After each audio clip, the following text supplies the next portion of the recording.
Hello friends and welcome to the world of science. This is lesson number 18, observing space, that is telescopes, standard 9 science to lecture number 1. In this we are going to cover up forms of light, telescope, radio telescope in space. Myself Kavita Kobane from Gokhale Education Society's HL High School English Medium is going to present it to you all. We start our lesson with the question: what is the difference between sky and space? Sky, it is a visible portion of the atmosphere and outer space seen by simple eyes without any equipment from the earth is known as sky. An infinite, boundless, limitless, three-dimensional expanse in which solar systems, stars, celestial bodies, galaxies, endless universe exist is known as space. That is the main difference between sky and space. What is meant by space observation and why it is important? A study of planets, stars, celestial bodies and galaxies with the help of satellites and telescope, which is situated either on the earth or in the space, and attempting to understand the extent of universe, its structure, etc., is known as space observation. And its importance is, by observing the space we get the information about the stars, planets, comets and other celestial bodies. Also, it is because of the space observation we learnt about different forms of light, that is the radiation, and the infinite extent of universe. Also, modern equipments like the telescope, satellites were sent into space to satisfy our quest of knowledge to know about the universe. A new branch of knowledge is astronomy, emerged from this quest, which led further to social, national and international cooperation. Need of sky observation and equipments. Man has been curious about the sun, the moon and stars. Man tried to understand the sky with sheer observation of sky by simple naked eyes. With time, man realizations that the position of stars and constellation, their changing position, its impact on season, its utility in navigation made him determined to study the sky deeply. You must be knowing that in olden days people used to just see they used to follow the pole star, and according to that they used to identify the direction. Initially man did not have any equipment to get a close view of planets, stars and the space beyond. However, in 1608, that is Hans Lippershey made the first lens. He also made first telescope by fitting two lenses at the either ends of tube or a pipe. Later, Galileo also made his telescope in 1609 and used it for space observation. Galileo, with the help of his telescope, discovered many more stars, 4 moons of Jupiter and sun spots. Post Galileo, that is in the last 400 years, man has made tremendous progress in telescopes technology and space science.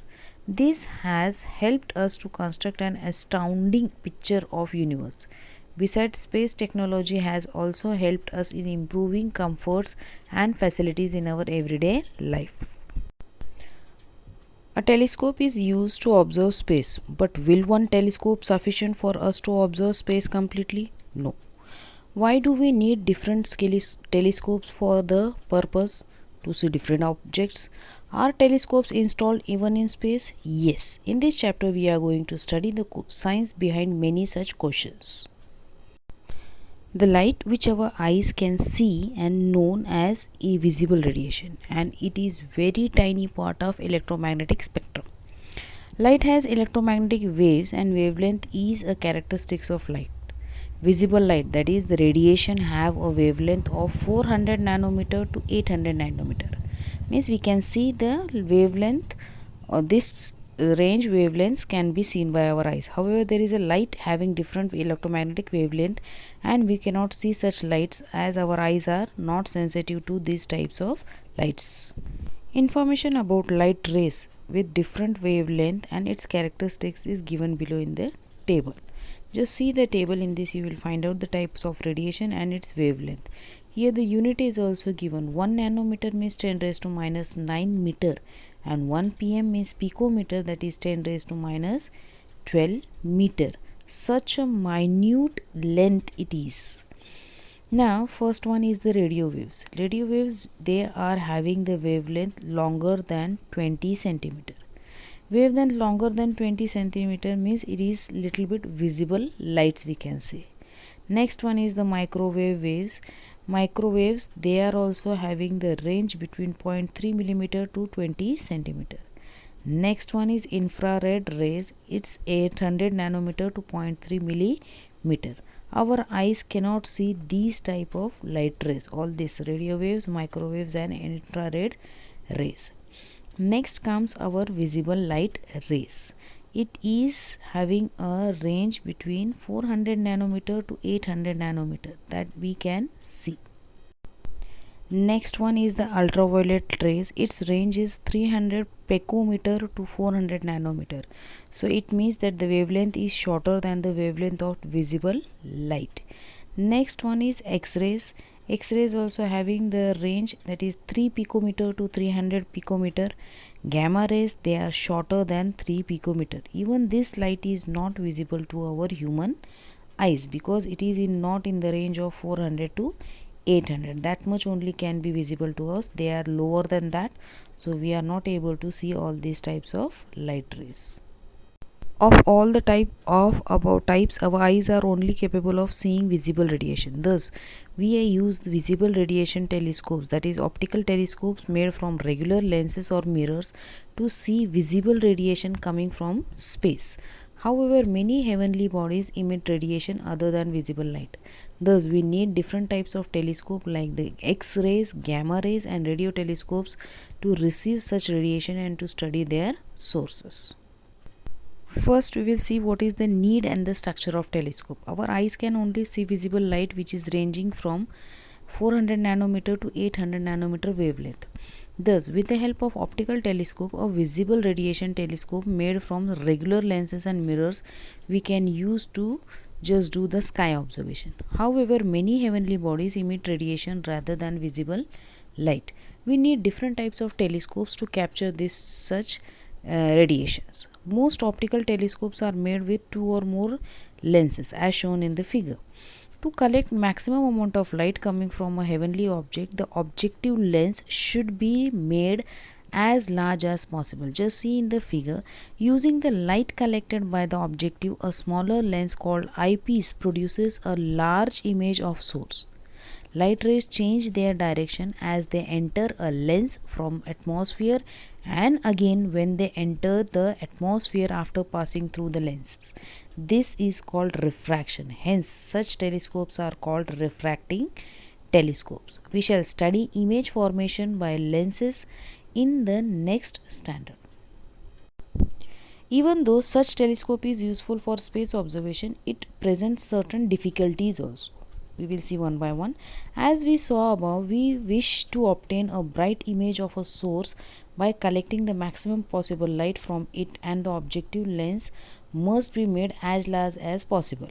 However, it is very difficult to make very large lenses. Also, large lenses are very heavy and tend to get distorted very easily.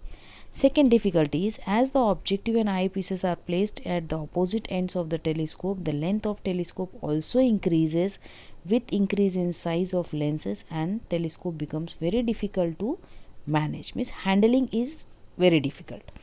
Third problem is the image formed by lenses have errors of colors, and that is called as chromatic aberration. So we will not easily identify what the object is and what is the color of that heavenly object it is.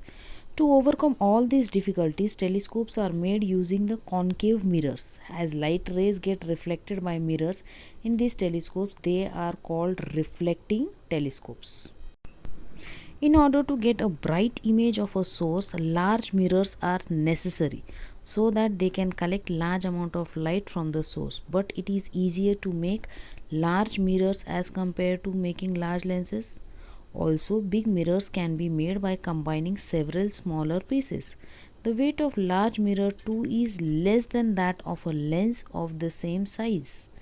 The image formed by mirrors do not have errors of colors. Only by using this large telescope we see far away stars and galaxies. Here it is a picture of one of the reflecting telescope that is called as a Newtonian telescope. In this, one concave and one plane mirror is used. As in the diagram you can see here, concave mirror is used to receive light coming in from the source and reflect it to the plane mirror. As the diagrams in that you can see, the light rays are there, they are just coming and reflecting on the plane mirror. From the plane mirror then deflect this light rays for focusing to pass through eyepiece. Now here in this you can see that light rays from the source, that is from the plane mirror, it is reflected in the eyepiece, and through that eyepiece we can see the object exactly what the images form on the plane mirror, that can be seen here. So the distance between the concave mirror and the eyepiece, that is reduced with the help of plane mirror. So it is easy to handle also and easy to manage also. As the light passes from plane mirror to the eyepiece, then we are getting the magnified image of the source. One more reflecting telescope is the Cassegrain telescope. In this telescope, one concave and one convex mirror are used. Concave mirror is used to receive the light coming in from the source and reflect it to the convex mirror. You observe the diagram, in that you can find out the concave mirrors are there and convex mirrors are there. Then after that, convex mirror reflects light rays backward towards a concave mirror, which can pass through a hole at the center of concave mirror.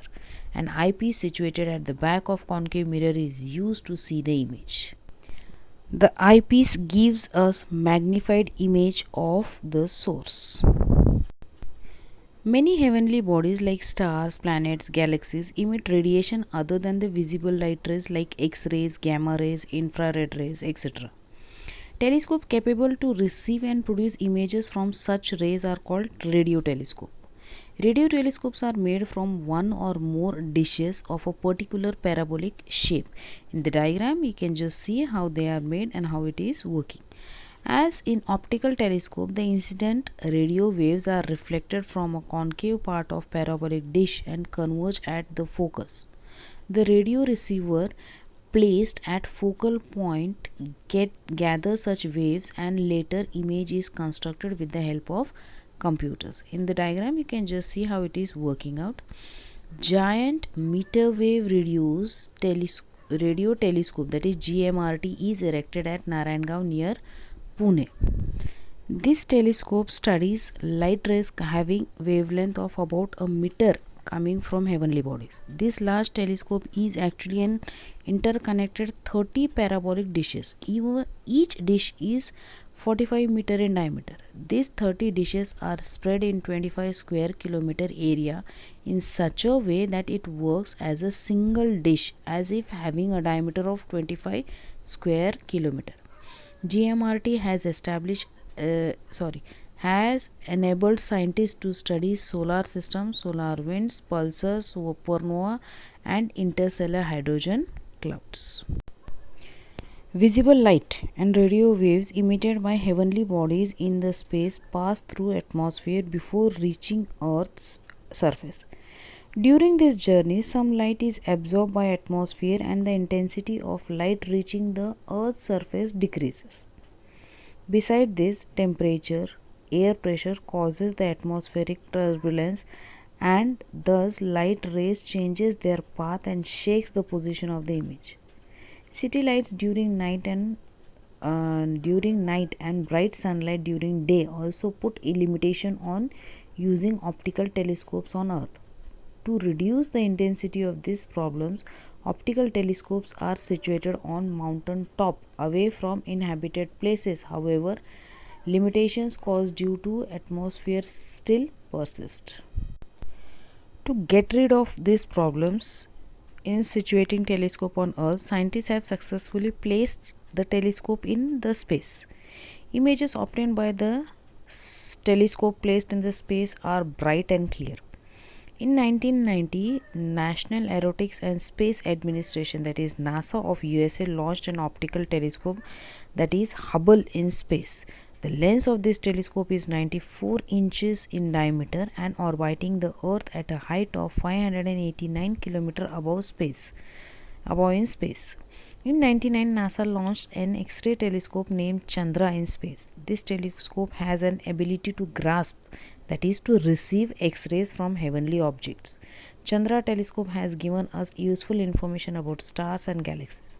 The telescope is named after the famous Indian scientist Subramaniam Chandrasekhar. ISRO, Indian Space Research Organization, that is in Bangalore. This institute was established in 1869 with the aim of developing technology for making and launching of artificial satellites. Till date, ISRO has successfully launched a large number of satellites. ISRO's program is foremost among the successful programs undertaken by independent India. India's progress in space science has played a big role in national and social development. The INSAT and GSAT series of satellites support our telecommunication network, television broadcasting and meteorological services. It is because of them that telephone, television and internet services are available everywhere in country. The EduSat satellite in this series is very exclusively useful for education. The IRS satellite series is used for monitoring and management of natural resources as well as disaster management. And now the situation of corona, because of this satellites only we are able to do we can complete our education, our online classes, Zoom meetings, Google meetings, so many facilities this internet and this space research has given us to just continue our studies. Otherwise we could have not studied anything if this research was not possible. Really, we all should be thanks to the space research organizations and the people, those who are doing the space research.